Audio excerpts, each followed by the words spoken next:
अगर आपने पसंद की शादी के लिए बहुत वजीफे किए, हर जगह से अमल लिया, किसी ने कहा 3 दिन पढ़ो, किसी ने कहा 11 दिन, किसी ने कहा 40 दिन, लेकिन कुछ भी असर नजर नहीं आया।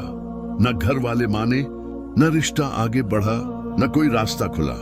तो आज जो मैं बताने वाला हूँ वो सिर्फ वजीफा नहीं, सही तरीका है।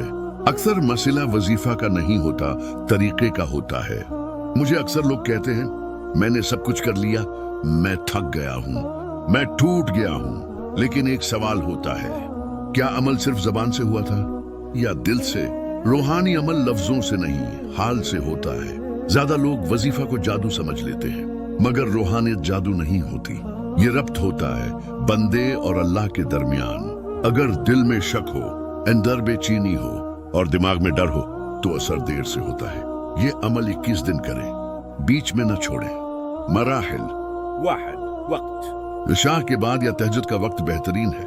रोज एक ही वक्त पर करें। 2 पहला कदम वजू करें, 2 रकत नफल नमाज पढ़ें हाजत की नियत से। दिल को सुकून दे, ना सू जल्दी में न करें। पहला दुरूद 11 मरतबा दुरूद शरीफ, 4 जिक्र या लतीफू 313 मरतबा आहिस्ता पढ़ें, समझ कर पढ़ें। हर कुछ देर बाद अपनी नियत याद करें या लतीफू कमेंट में भी लिखें। जितने लोग आपका कमेंट पढ़ेंगे मुमकिन है उसका असर आपके लिए भी खैर का सबब बन जाए। क्या पता कोई नेक दिल इंसान भी पढ़ ले। खम से दुआ, अपने अल्फाज में दुआ करें, या अल्लाह अगर ये रिश्ता मेरे लिए बेहतर है तो आसानी पैदा फरमा, दोनों घरों के दिल नरम फरमा, रकावट दूर फरमा, नाम लेना जायज है, शेष खत्मा। फिर 11 मरतबा दरूद शरीफ।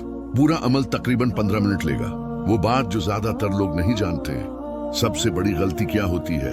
अमल के बाद बेचैनी, बार बार समझना, बार बार चेक करना, बार बार घबराना। ये रूहानी असर को कमजोर करता है। अमल करो फिर अल्लाह पर छोड़ दो। 5 गलतियां जिससे असर रख जाता है। रोज वजीफा बदल देना, आज ये कल वो तर टूट जाता है। आजमाइश के तौर पर करना, ये इम्तिहान नहीं इबादत है। गुनाह जारी रखना, झूठ धोखा हराम रिश्ता रकावट बनता है। लालच बेसब्री, रूहानी चीजें सुकून में असर करती हैं। किसी को काबू करने की नियत, गलत नीयत, कमजोर असर। इमल के साथ दनी हुई कोशिश भी, सिर्फ वजीफा नहीं, दबीद अच्छे अखलाक, दया नरमी से बात, बड़े बुजुर्ग को बीच में लाना, पेश अपनी जिंदगी मुस्तहकम करना, में जिम्मेदारी दिखाना। अगर आप थक चुके हो, रोकर दुआ की है, दिल टूट चुका है, तो याद रखो अल्लाह सुनता है। हर देर इनकार नहीं होता, कभी कभी बेहतर इंतखाब होता है।